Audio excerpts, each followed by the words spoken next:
How's it been? It has been a mixture of good and not so good, and it's just an expedition, I guess. This happens all the time. I don't think we're particularly unique. Yeah, it's been an exciting couple days. Real learning experience of what my limitations are.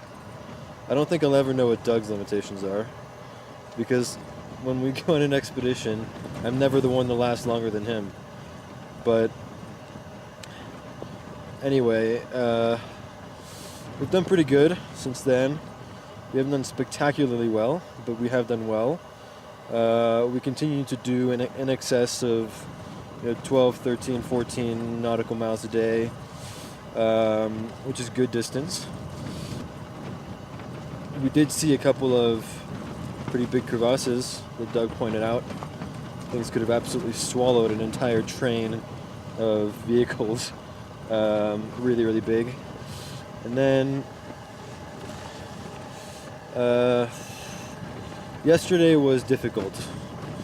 Normally we do 11-hour days or 12-hour days, and yesterday just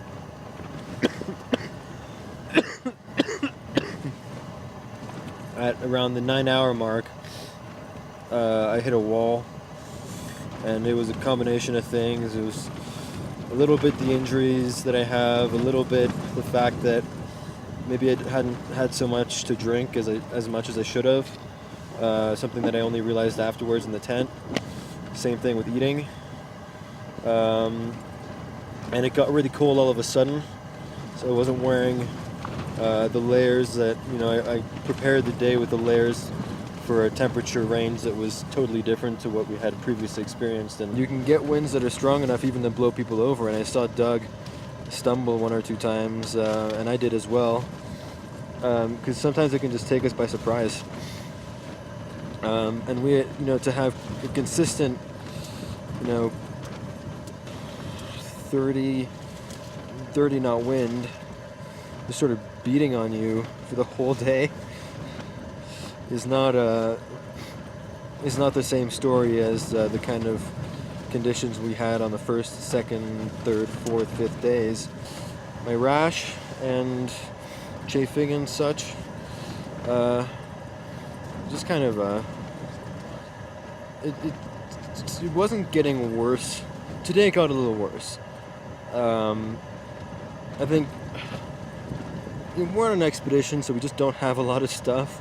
When I called into the ALE medic, she listed off like 4 things that would have been perfect that we just don't have. This is what we have.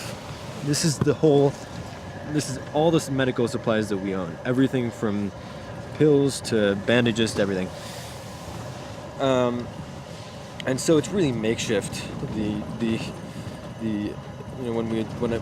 When I address these types of things, but I'm doing my best to try to fix it. It's just the worst type of discomfort in the world on an expedition, because every single step is like sandpaper. Then there's the other thing that I'm, not at least that's not like, that there's a limit to how bad that can get. The one thing I am slightly worried about is this cough that I have. So I have shortness of breath from the altitude, but I think that's just standard. What happens at altitude? We're at almost 9,000 feet, but I have this cough, and the ALE medic thinks that I might have picked up a virus at Union Glacier at the base camp. And if we don't deal with it correctly, we can have that turn into even a chest infection, which is bad. And if my immune system is compromised by the virus, it might even lead to like a bacterial infection. So we do have some antibiotics. We don't have anything for viruses. I thought it was going better today until I coughed up a bunch of green slime.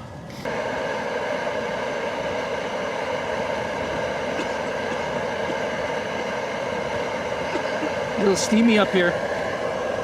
Gotta make sure it's nice and stirred up. That's the worst, to have a few of those big old freeze-dried chunks